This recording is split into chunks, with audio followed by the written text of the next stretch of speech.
आज हम लोग जानेंगे आग के भूतिया शिकार और उनका पीछा। किसी समय की बात है, एक छोटे से गांव में एक अजीब और गरीब घटना घटी। गांव के बाहरी हिस्से में एक पुरानी हवेली खड़ी थी, जो हमेशा से ही गांव वालों के लिए एक रहस्य बनी रही थी। लोग कहते थे कि वहां एक बुरी आत्मा का वास है, लेकिन किसी ने कभी भी उसकी असलियत नहीं जानी थी। वह हवेली कई सालों से बंद पड़ी थी, लेकिन एक रात ऐसा कुछ हुआ जिसे सुनकर गांव वाले दहशत में आ गए। रात का समय था जब गांव में अचानक से आग लग गई। गांव के लोग परेशान होकर पानी की बाल्टियां लेकर आग बुझाने दौड़े, लेकिन जैसे ही वे आग की ओर बढ़े, उन्होंने देखा कि आग के बीच एक भूतिया शिकार दौड़ते हुए भाग रहा था। उसका चेहरा जल रहा था, लेकिन उसकी आंखें बिल्कुल साफ और नजर आ रही थीं। गांव वाले डर के मारे रुक गए, क्योंकि उस शिकार की चाल और ही किसी रूप में किसी सामान्य इंसान जैसी नहीं थी। उसकी पूरी देह आग से घिरी हुई थी, लेकिन वह बिना किसी दर्द से जलते हुए भागता जा रहा था। उसकी जली हुई त्वचा से आग की लपटें बाहर निकल रही थीं और वह लगातार चीखने और कहराने की आवाजें निकाल रहा था। तभी एक बुजुर्ग महिला, जो गांव की सबसे बुद्धिमान महिला मानी जाती थी, सामने आई। उसने बताया कि ये वही शिकारी है जो एक समय पहले इस हवेली में रहता था। वह एक जादूगर था, जिसने काले जादू और तंत्र मंत्र के जरिए अपनी आत्मा को अमर बनाने की कोशिश की थी, लेकिन उसके किए गए काले जादू ने उसे एक भूतिया रूप दे दिया था। वह शिकार कभी भी शांति से नहीं रह सकता था, क्योंकि उसने खुद अपनी आत्मा को आग में झोंक दिया था। ये आग उसका श्राप है, बुजुर्ग महिला ने कहा। उसकी आत्मा हमेशा के लिए जलती रहेगी।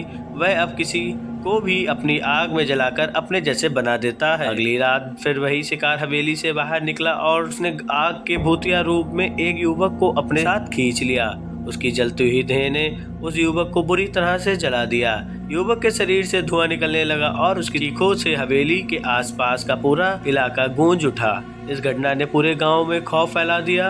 गांव वाले अब और ज्यादा डरने लगे। उन्होंने सोचा कि यदि कोई और शिकार इस भूतिया शिकार के रास्ते में आया तो समझो उसका काम हो गया। लेकिन उस रात एक और साहसी युवक राजेश, गाँव का सबसे बहादुर लड़का था। राजेश ने ठान लिया कि वह इस भूतिया शिकार का सामना करेगा। राजेश रात को अकेले हवेली की ओर बढ़ा। उसकी आंखों में दृढ़ निश्चय था। जैसे ही वह हवेली के पास पहुंचा, उसने देखा कि आग के भीतर से वही जलता हुआ शिकार बाहर निकलने की कोशिश कर रहा था।